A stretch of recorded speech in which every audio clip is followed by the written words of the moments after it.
Welcome. My name is Laura. There may be a little bit of background noise at the moment, but I'm sure that's what's happening in your life too. Journey and I are here to help you. So go ahead and gather up everything that you need for today's session. If you prefer paper and pencil, make sure you grab some of that. If you prefer a tablet or a phone, we are truly delighted to have you here with us today. And again, I apologize for that background noise. We have someone fixing the furnace, which living in upstate New York, he is essential. What else is essential, of course, is going to be making sure you feel ready for the AP World History exam, which is going to look a lot different this year. So go ahead and gather up your tools if you haven't already. You can use any utensil you feel necessary, although I would definitely recommend a pencil more than a fork. So grab something that'll work for you so you can take some notes. And we are going to get started looking at, wait a second, I feel like this year's different. It is. We're going to take a look at what you're going to be doing this year. So here's a lot of information on this slide. Go ahead and take a minute to look through this information and we're going to discuss it. And I'm going to go ahead and take care of that crazy dog.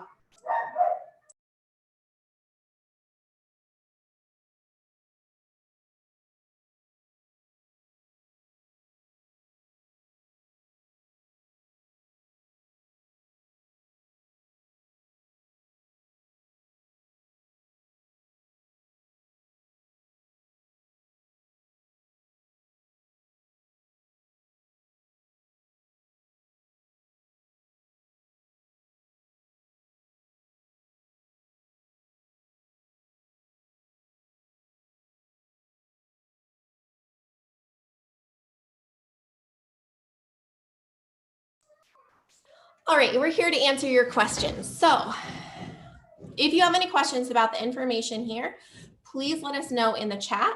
And I apologize, I'm out of breath. I helped my dog, Eleanor Roosevelt, that really is her name, to go into her safe spot where she can feel all calm and enjoy her hour away from this. So some of the things that we're really excited about are the fact that you can take this test at home. It's just 45 minutes and you can get the college credit that you've been working for all year long. We want to make sure that you're rewarded for all of your hard work, and everyone involved in this process, from Kaplan to your parents to your teachers, we all are supporting you. We want to make sure that you have everything you need. All right, so we're going to take a look at a practice free response question to start us off. We also have 3 high yield content areas we're going to be doing today. A lot of practice, and what I'm asking for you to do is to consider how you're going to follow up this wonderful hour of practice to make this system work for you. So we're going to talk a little bit more about that throughout today's session, but go ahead. I'm going to go ahead and grab a timer. And we are going to get you started with just this first free response question. I want you to think through each of these 3 parts. I'm going to go ahead and give you 1 minute and 30 seconds. I'm going to go ahead and move it here. You can still see it there. Go ahead and read through this and then we're going to talk about it.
All right, so this is not obviously the official exam. So the good news is if you blanked on this, we're going to help you walk you through it. On the official exam, You don't want to blank. That means that you want to practice ahead of time. So congratulations already being here. That's the first step to success, is making sure you come to events like this, practice on your own. We're going to look at each of these 3 pieces separately because they count separately. When a grader is going through what you've written, your answer to A does not have anything to do with B, and so on and so forth. So let's look at each piece separately. And then afterwards, we're going to ask you which of these 3 parts you felt best about, or did you feel like you could really tackle all 3? So we're going to have a gut check after we take a look at each piece. So one cause of the population trend. So first of all, understanding that it is an increase in population, that's going to be helpful. And you can identify any cause that you know best.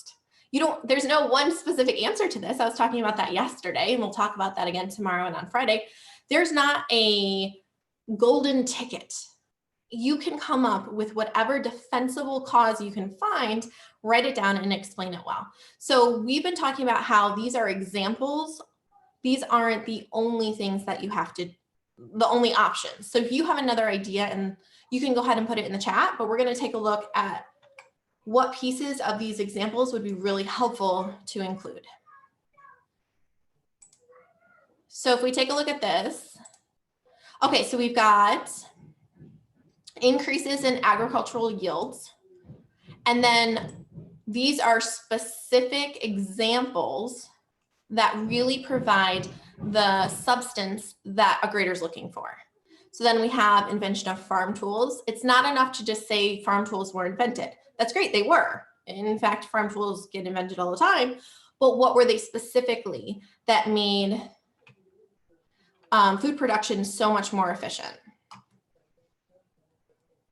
So we've got seed drill, we've got steel plow, and then smallpox vaccine. So if you want to go in a completely different direction, you can go with the fact that fewer people were falling ill with diseases that were lethal. So tell us in the chat, would you have picked one of these? Would you have gone with increases in agricultural yields? Would you have gone with new farm tools, new technologies? Or would you have done something along the lines of the smallpox vaccine? What do you know best already? And if you don't have an answer for this, what are you going to study so you have an answer to a question like this? Because increase in population is a continuity. This happened a lot. Of course, we had specific populations due to movement of peoples or war or famine. Of course, we had decreases, but overall, the global population was increasing. And Journey makes a great point. AP readers are super smart. They're teachers. They're not mind readers. So whatever you have in your brain, you have to put on paper. It doesn't have to be the best sentence you've ever written in your whole life. In fact, it shouldn't be, because you're really going for substance, not poetry or the greatest American novel. Please concentrate on the substance, not on the words themselves. Of course, putting it in a nice, actually formatted sentence is good too. You want to make sure you don't just list out bullet points. So this was just part 1. We're going to look at part 2 and part 3. So actually B and C. And then we're going to ask you which of these 3 you felt really good about, or if you feel like you're doing great with all of them. So what would be one cause of these changes? So we've got it.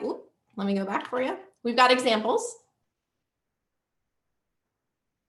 So would you go with the advances in agricultural production, the new vaccines and medical treatments? Or would you talk about greater availability of food and improved diets, which then helped kids to make it past infancy? Which direction would you go in? Or would you take it in a totally different direction? So tell us in the chat. Either you can tell us which cause you would discuss, or you can tell us what details you already have in your brain that you can put in here. This is a great,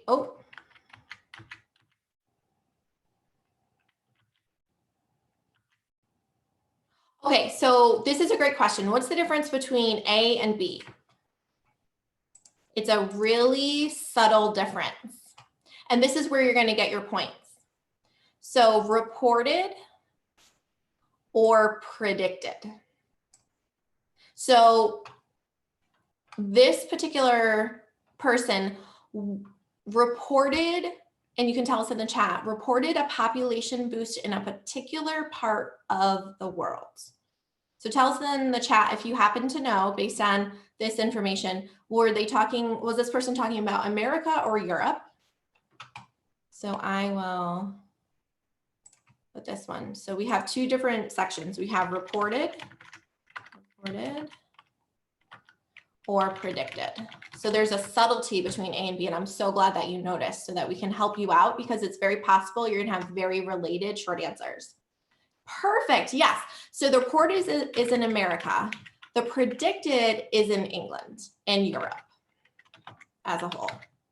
So you get to talk about either the reported or the predicted.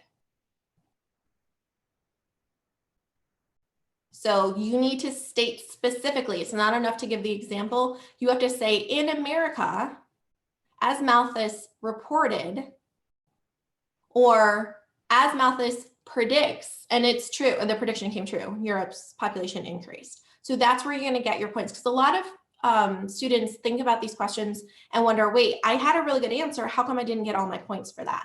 And it's because you have to state specifically what an answer to what the question was asking. And absolutely, you can draw, Mia, that's a great point. You can draw from the document itself. You can talk about higher life expectancy based on the fewer early marriages. That's a great thing to use, draw from the stimulus itself. Okay, so reported or predicted. All right, we figured out what the specifics in this one were. Let's go ahead and look at the next one and pick apart those pieces and see how you can get your answers for those. Because a lot of this is about subtlety, and we want to make sure that you are looking for those. So this in particular is drawing from your knowledge of history. So the first one, to get your points, you have to marry it to the document. You need to blend those together to get your points. So what's interesting, if you put the exact same answer for A and B for this question, and each of them talked about only period 1750 to 1900 and did not mention the document, you would get 0 points for your first answer and 1 point for your second answer. Because the first question asked you to marry it with the information provided. So when you're picking apart a short answer question, make sure you understand what it is they need to see in your answer.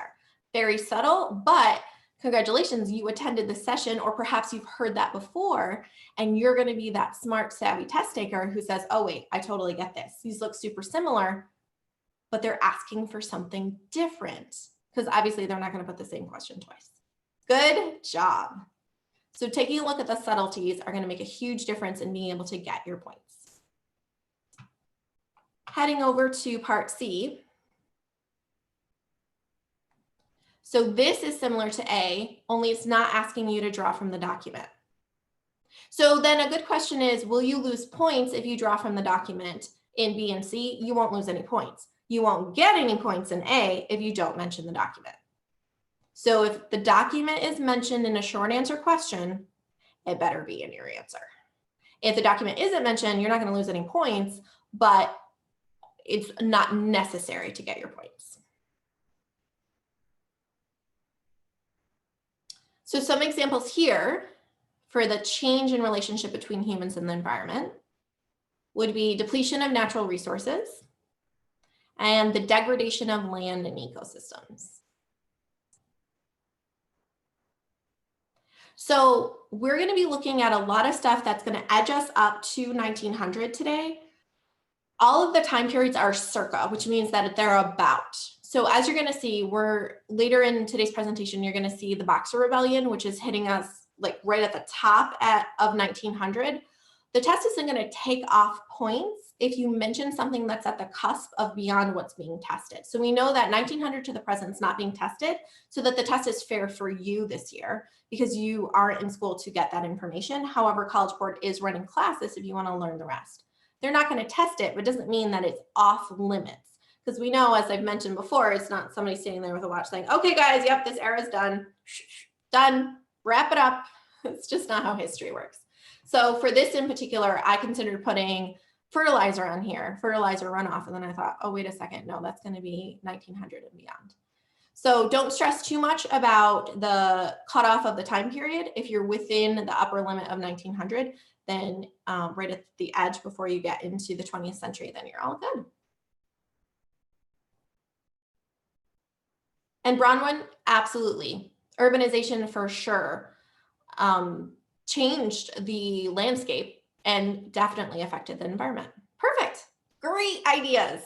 Awesome. So this was our warm-up question. We started thinking about how they're going to provide a stimulus for us in some questions, very possibly, and how we can think about what you already know a lot about and can put into a really high-scoring answer.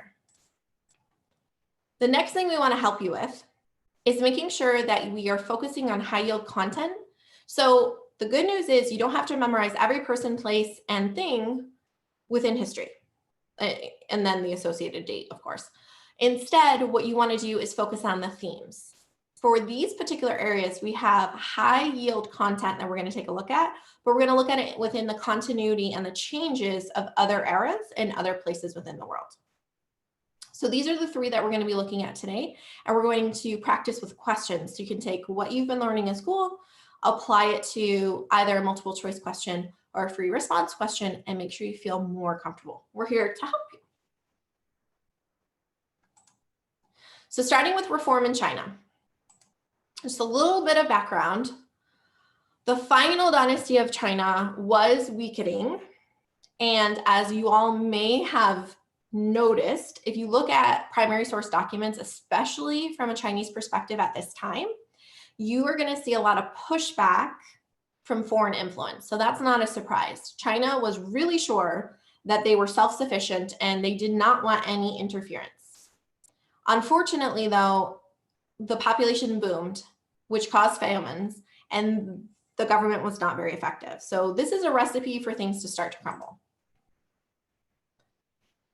Unfortunately for lots of people, this is what was happening. So the British loved silver, loved it. And in fact, according to mercantilism, that's how people were rich. Like they would want to go home and count how much silver they had.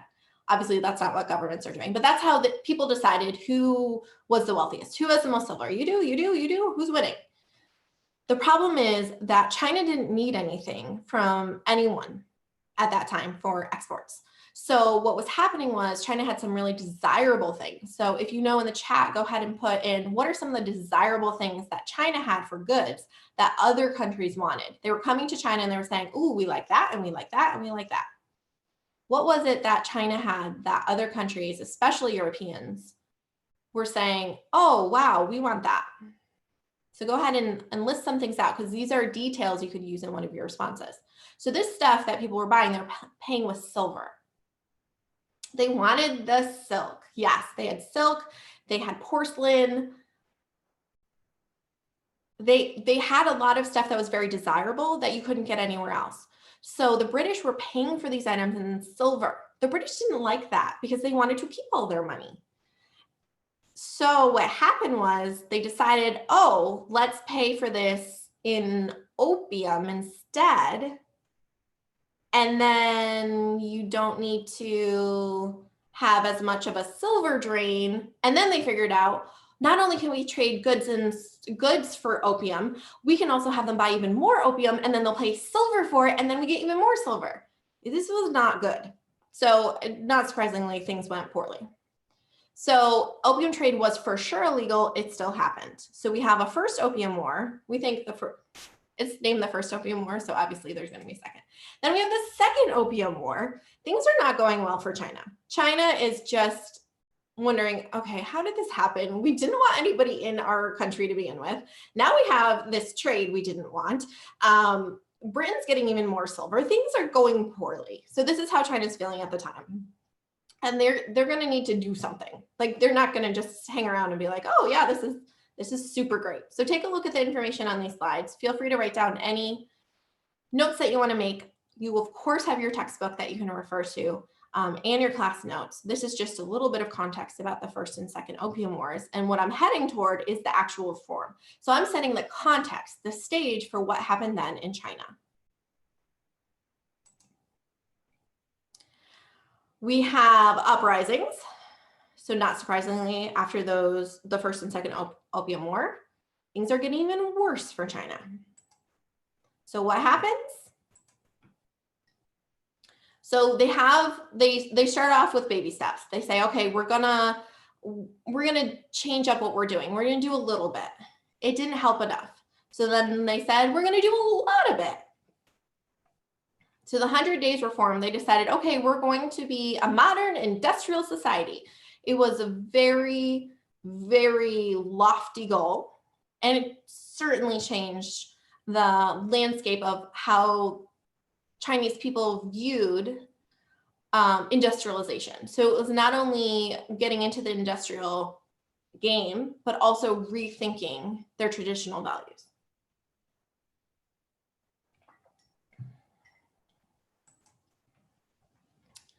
And then we have the Boxer Rebellion. And we're going to do a little bit more of the Boxer Rebellion, so I'm not going to go too much into that. So here we are. We have a 1911 date. So this is what I was talking about before. You're not going to be exactly at 1900 and have that cut off and nothing else will be on the test. That certainly College Board will not ask you about major events 1900 to the present.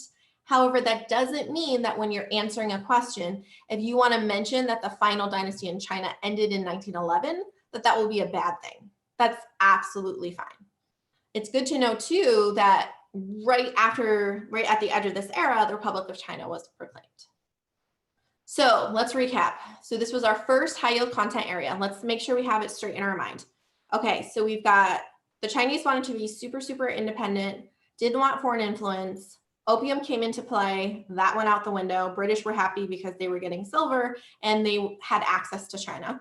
We've got First Opium War, Second Opium War. We've got a rebellion, 100 Days Reform, another rebellion, and then Republic of China. Got all of it?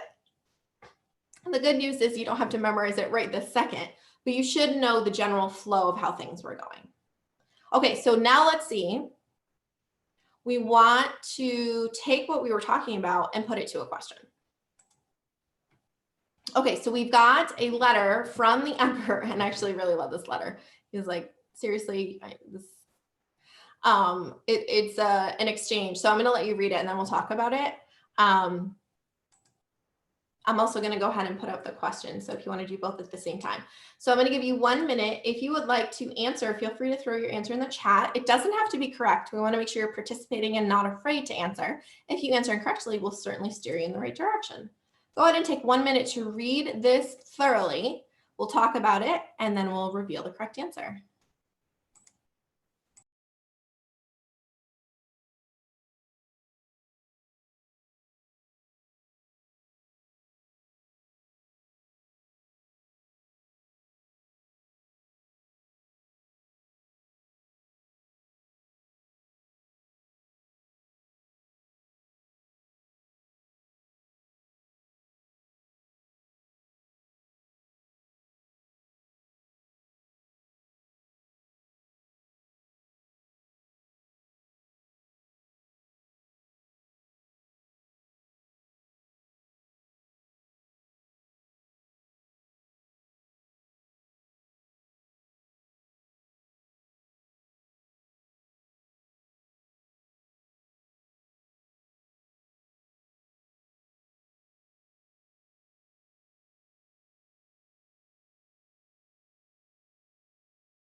And good question. You're asking what was the third paragraph. I apologize. I put this presentation together for you all from a book that I worked on that we have at Kaplan and is available, of course. So AP World History Prep Plus. So I apologize. I had to cut out the second paragraph. So the third paragraph is the final paragraph. Regardless though, and obviously you won't have that trouble with the actual exam, but if you're not quite sure about a part of a question, as long as you can get the general sense of it, then you likely are going to be able to find the correct answer if it's multiple choice. The good news is it's not multiple choice this year, it's free response in its entirety. So that's all good. So the correct answer, yes, is isolationism. Journey and I love this particular document because the emperor is telling the king, yeah, thanks, but no thanks. Let's not be friends. So do not pass go, do not collect $200. We're not going to do this. This is not happening. We will not be making friends at any point. So taking a look at this will help us to consider what we're going to do next with the next question. So we've got the emperor saying, okay, no thanks. And then the king, as you know, because I talked about it, is going to then, or rather I should say Britain in general decided that opium would be a good trade. So go ahead and take a look at this question, and I'm gonna see where I can put my timer so that it will not be in your way. Y'all can see that a little bit. Okay, let me go ahead and get it started and go for it.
I'm seeing answers come in, strong participation, and when your fingers are moving, it helps your brain to engage. So I appreciate that y'all are putting in answers. Yep, it is for sure D, and people are looking at some of the wrong answers, the incorrect answers, and figuring out why they're incorrect. So when you are taking a multiple choice question, elimination is certainly helpful. When you're taking a free response test, then you're going to have some evidence to back up your claim. So we're going to take a look at that next. So the Boxer Rebellion, we are at the very upper echelon of this time period. And we are looking at Puck Magazine. I had to shorten this a little bit so it would fit on the slide for you. Puck Magazine is an American magazine. So take a look at this. And the text that's at the bottom would be in on the exam. I didn't just add that in just for teaching purposes. That would be part of the stimulus. So go ahead and take a look at this. Take a few moments to look at this and then we'll talk about it.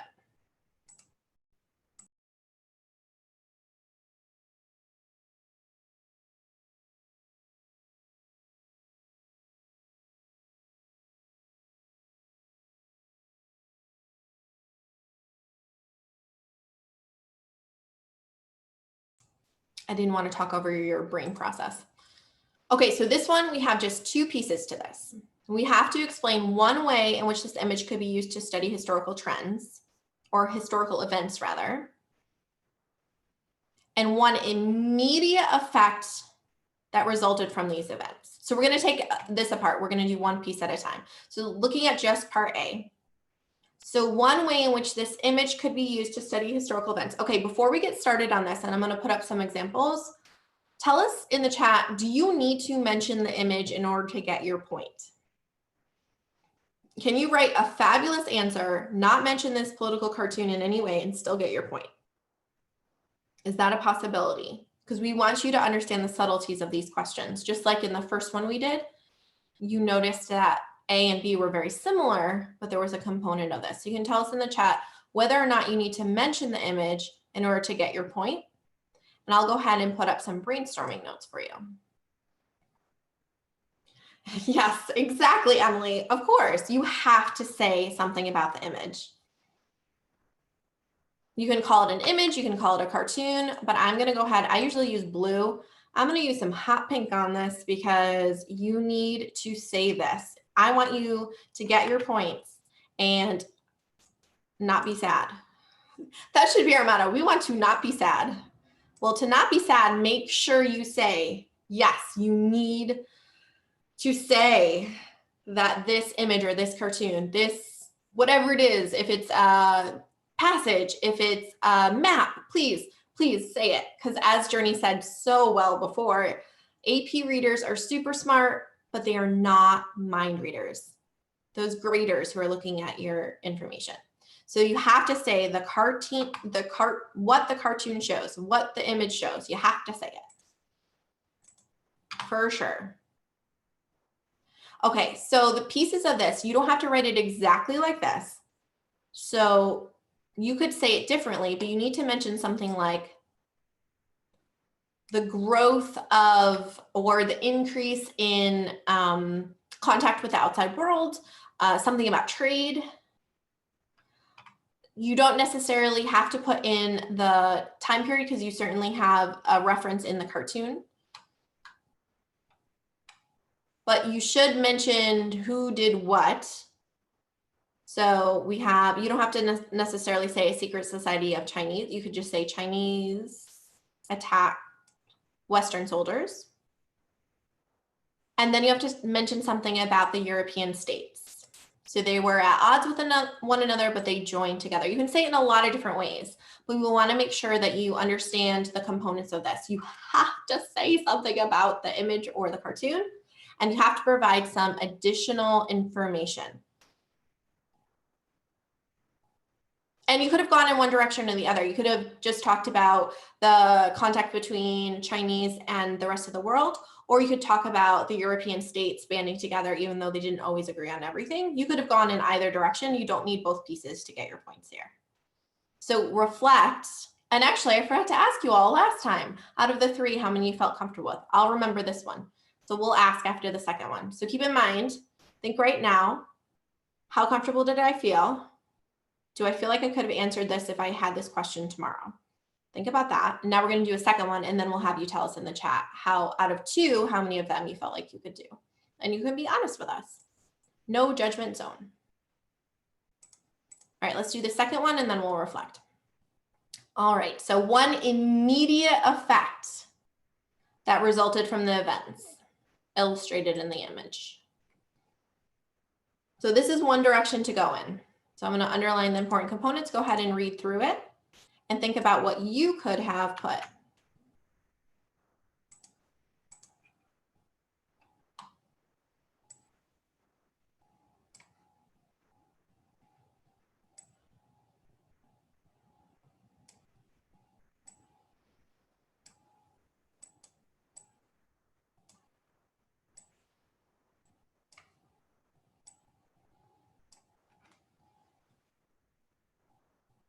So we've got a lot of different pieces here.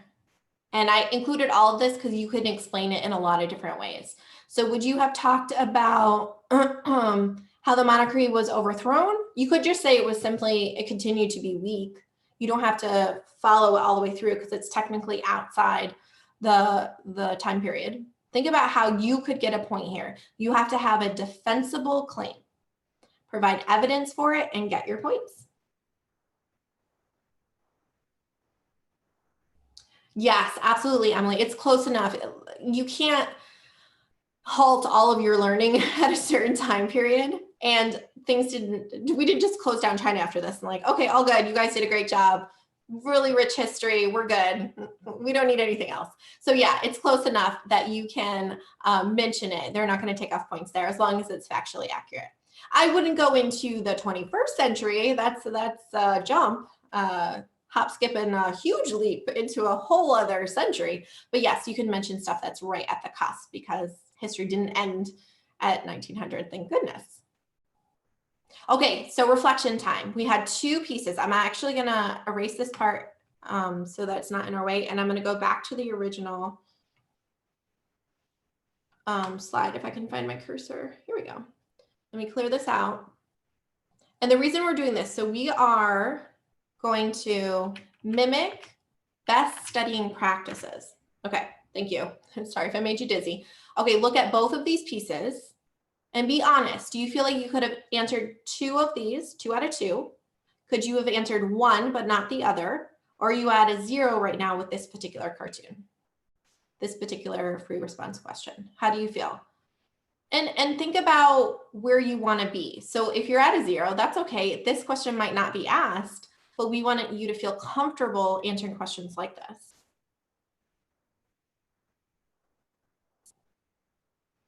And absolutely, Kay. Yep. So tell us, reveal to us if you're at a 0 out of 2, a 1 out of 2, or a 2 out of 2. And if I were just studying this cold, I feel like I could have done A very well, and B, I would have wanted to brush up on. Drawing from an image, because you really have to discuss the image, would have been fine for A, but many people might feel like B was a little bit more of a stretch. I like it 1.5. Okay, that's another thing to consider. They don't give partial credit for short answers. It's either you get your point or you don't, but we'll learn more about the grading and exactly how all that's going to happen at the beginning of next month. Oh, and I like it. You think B was easier. It's always interesting to see how people's brains work. Good. Okay, so now that you've had that gut check, so good job being honest with yourself, honest with us. Think about how many hours it's going to take you per week before the exam to feel like you're in good shape. Because I can tell you, exams aren't made better by nerves and fear. At no point did anyone say, this test could have gone so much better if only I was a little more afraid and a little more nauseous. That's not a thing. You want to feel confident. You want to feel ready. So think about how much time it's going to take you to put in the effort so that you can get to where you want to go. All right, so we're going to scroll through here and we're up to content area 2. All right, so we have 2 more high yield content areas, and then you're going to join us again tomorrow, of course, for even more practice. We're going to be doing question after question after question all day, well, all hour long on Thursday and Friday. For today, though, we've got 2 more content areas. So get your pencils and pens or phones or tablets ready. So motives for imperialism. Ready? 3 categories. Count them. 1, 2, 3. 3 categories for motives of imperialism. You could categorize them else in other ways, but this is the easiest for free response question fodder. So data that you can use for your free response questions. We've got economic. That's often one that makes a lot of sense to students.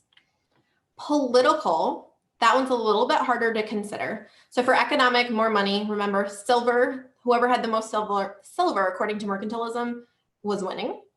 Political, it looked good if you looked at a map and you said, oh, I own that and that. It's like me at the dollar store. I'm like, and I want that, and I want that, and I want that. So that's the political aspect. And then the cultural aspect. And the piece that I want you to zero in on here, because we're going to take a look at it in just a moment, is social Darwinism.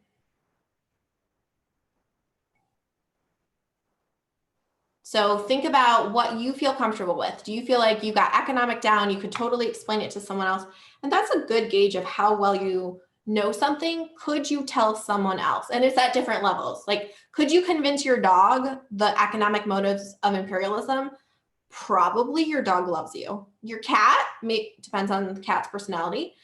Could you convince your younger sibling or one of your younger friends? Could you convince a peer? That's when you really feel like you know the material. And could you talk to your teacher about it? So at the very least, we definitely want you to feel like you can talk to your peers and explain something. But the ultimate is, I could convince my teacher I know this. So think of those different echelons.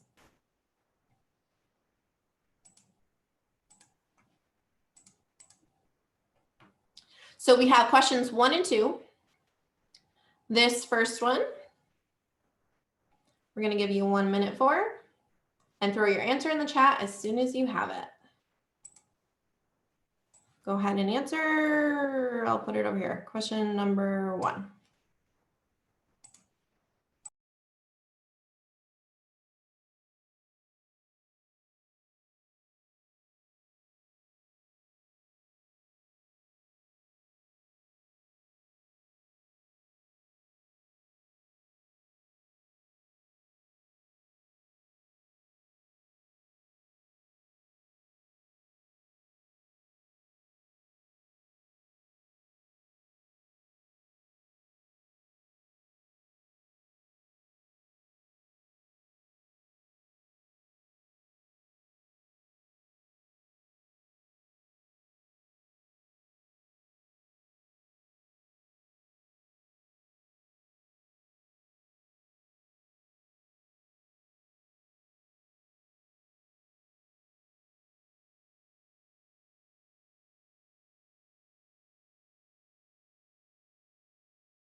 Answers in the chat.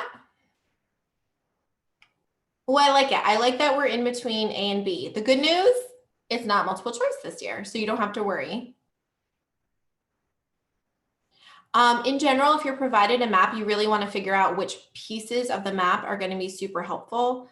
Obviously, they're asking about Great Britain. So one piece is you have to know that United Kingdom is Great Britain.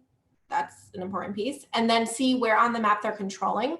And if they were just taking over the entire continent, which would then be leaning towards B, or if they were in specific areas, that would then provide transportation routes. And then establish and maintain military dominance. It's cut up into a lot of pieces, so I'm not sure if they would be able to do so because they're also in contest with the other nations. A is the correct answer. But what's most important here in thinking about imperialism is, can you write about it in a free response question? So ta-da, I have a free response question for you. I know, shock. All right, so because you're gonna have to answer free response questions in your 45-minute AP World History exam, we're gonna practice one now. This question is asking about transoceanic, that's hard to say, empires. Wait, I thought we were talking about imperialism. Transoceanic empire. Oh, right, it's the same thing. Yep, so they were imperializing other continents, other countries. So we need a thesis, we need contextualization, and we need evidence, and we're gonna do it now. All right, so let's take a look at this example thesis/claim and see what pieces of it were important. After you read it, tell us if you would have gone in a different direction.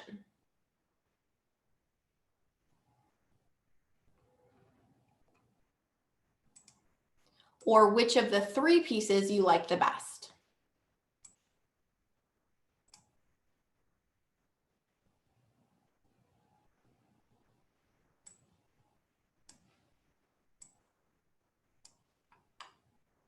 What do you know better? Do you know better the demand for resources and markets? Or do you know better the ideologies that justify the conquest? Are you all about the industrial technology? Tell us in the chat, because we're going to go through the contextualization. That piece is a little bit less joined with these pieces, but the evidence in particular is going to depend on which side you decided to discuss, which aspect of this.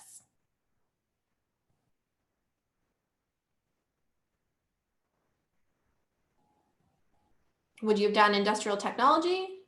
Would you have done resources and markets? Or are you going with ideologies? Or we're going to find out more about what exactly these questions are going to look like. So we're treating this as if it's a shorter one, so not necessarily an LEQ. And we're helping you to come up with the thesis, the contextualization, and your evidence, because that's something you're going to need no matter what type of question you're going to be answering. Oh, perfect. If you would have said all three, that's awesome. Raw materials did play a major role. If you know a lot about that, if you can say specifically what the raw materials were, where they went to, and what they were used for, that is a fabulous way to represent your argument. The good news is with contextualization, you can actually use a variety of things despite what you said for your thesis. So let's take a look at that. For contextualization, here are two examples. Read through them and then let us know which one you like best and if you feel like you would have done something else for contextualization.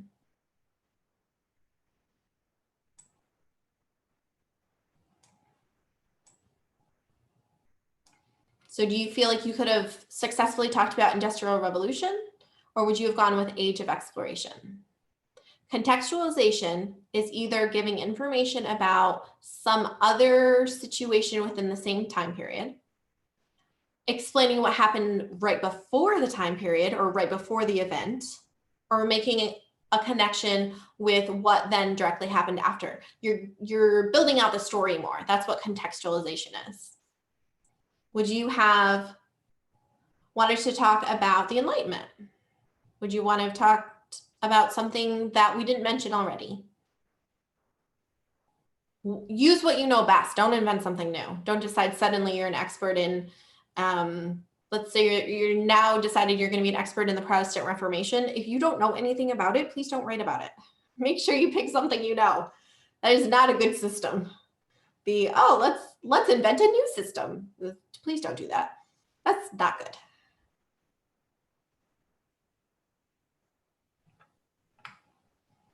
Okay, so the question is, what ideologies did we mention in our thesis? I'm about to show you, because we need to, your thesis can be more broad, but then once you get into discussing what it is you're going to provide for evidence, you have to provide specifics. So let's see what that looks like.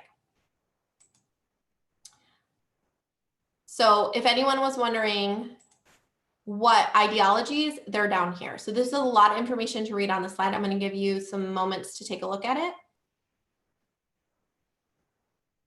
And then we'll discuss which direction you would have gone in.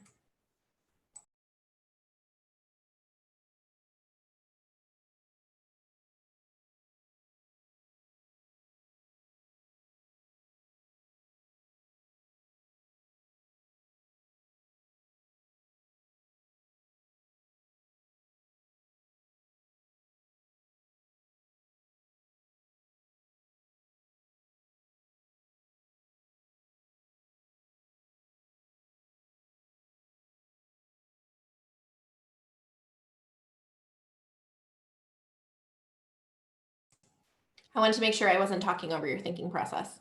Okay, so I took this apart as if it were a shorter answer question. So this was originally an LEQ. We're going to have more information. As soon as College Board tells everybody, we'll know it too, and we'll help get that information to you. But thinking about it as if it were a short answer question and you could just defend one piece of this, looking at this, which part of this do you feel most comfortable with? Now that you've seen the ideologies listed out, do you know those? Can you talk about them and provide details? Do you know about the increased demand for resources? We know you've shared with us already what you do for your thesis, but looking at this evidence, have you changed your mind? Did you think, oh, I totally know about that? Just kidding. I actually need to study some more. Or did you look at this list and think, oh, wow, I didn't consider talking about steamships. I like that idea. I did learn that. I do remember it.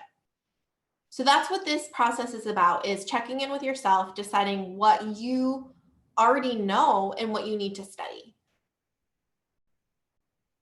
And if you feel like you could do all of them, if it turns out that this is going to be a longer type of a question on the exam, that's fabulous. If it's shorter pieces, you want to keep in mind it's just 45 minutes. And so you'd want to pick whichever one is strongest. It's great to have lots of options.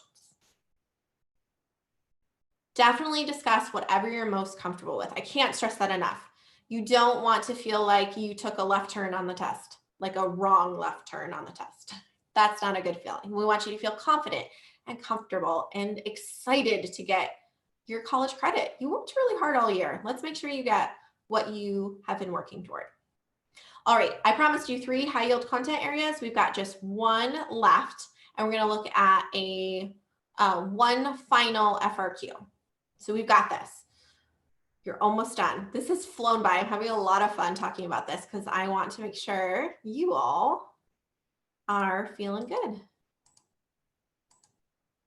All right, the final one is changing gender roles.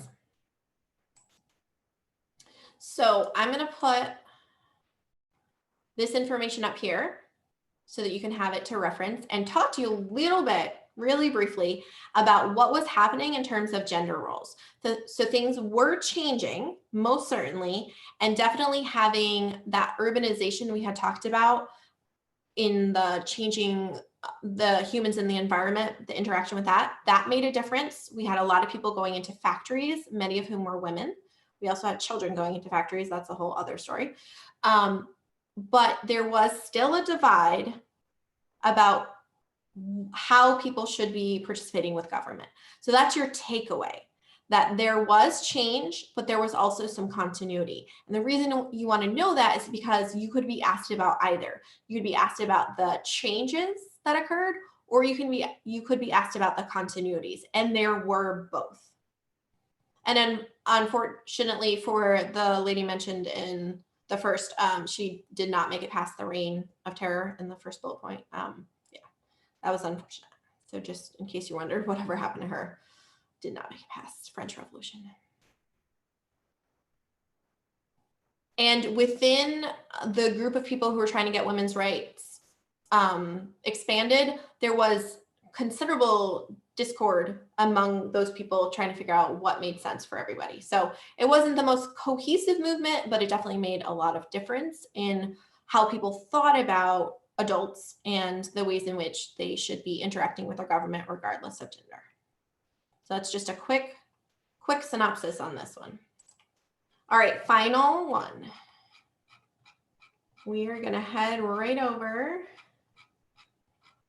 I just have to make sure I know which one I'm headed to. Okay, ready?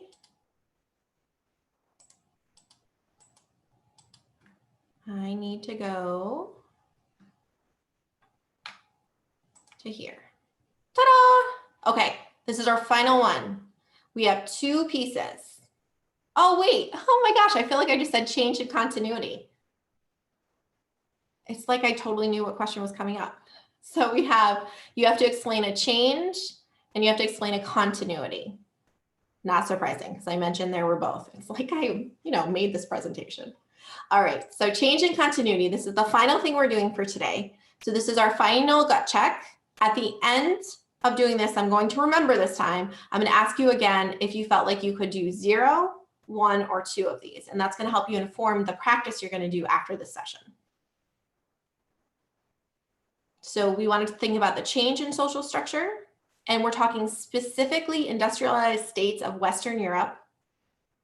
So make sure you're in the right location. If you talk about what's happening in America, you likely could be very correct in your assessment, but if you're not in the right location, according to the question, you're not going to get your points. So starting with just A, we're talking about a change, not a continuity. Take a look at these examples. Let us know which one you like, or if you came up with something different. I'm going to go ahead and underline some of the key pieces for each. And then the last thing we'll do is we will check in with you about how you feel about these 2 pieces and what you could have done.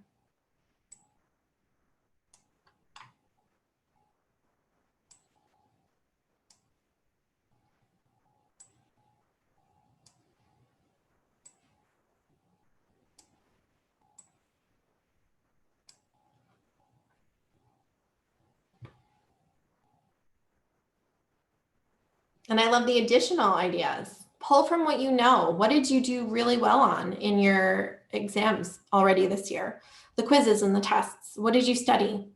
What did you lose sleep over? Those are the ones I usually remember. Not that I'm advocating for cramming, but it sometimes happens, we know. So putting together what we just looked at, in particular, the second to last bullet point would be changing gender roles. Widening gap at the classes, Eddie, that's exactly right. There's so many options here. We want you to talk about whatever you particularly can talk about well, coherently, and provide evidence for. Because it's not enough to just state it. You have to then talk specifics. Just like when you're trying to convince someone of something. So if you want your parents to let you do something, you need to provide some specifics. Now we have a continuity. So which one, and this one, it goes to our high yield content area. So the continued domestic role for women.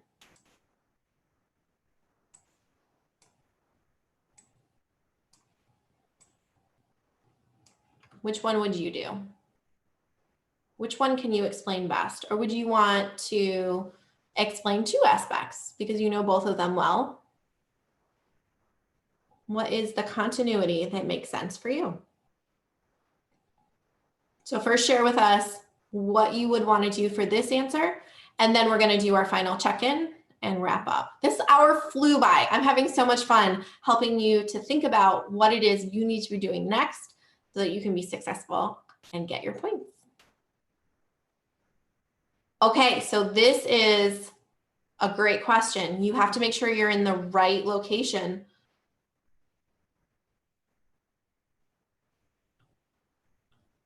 This one time I'm going to use red. You have to be in Western Europe.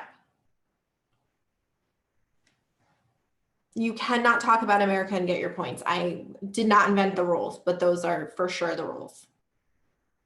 For sure. I promise you, you will not get points if you talk about America. So make sure you talk about what you know well within whatever it is you're supposed to be talking about. Because you might know Fortnite really well, but if you start talking about that, that's not going to help you either. Awesome participation. You get your fingers moving on that keyboard and it will make a difference in what you retain and how much you feel like you are engaged. All right, final question. We're wrapping up here. Our final question. You can tell us 0, 1, or 2 in terms of what you could have done for this question. I'll go back to what it was originally.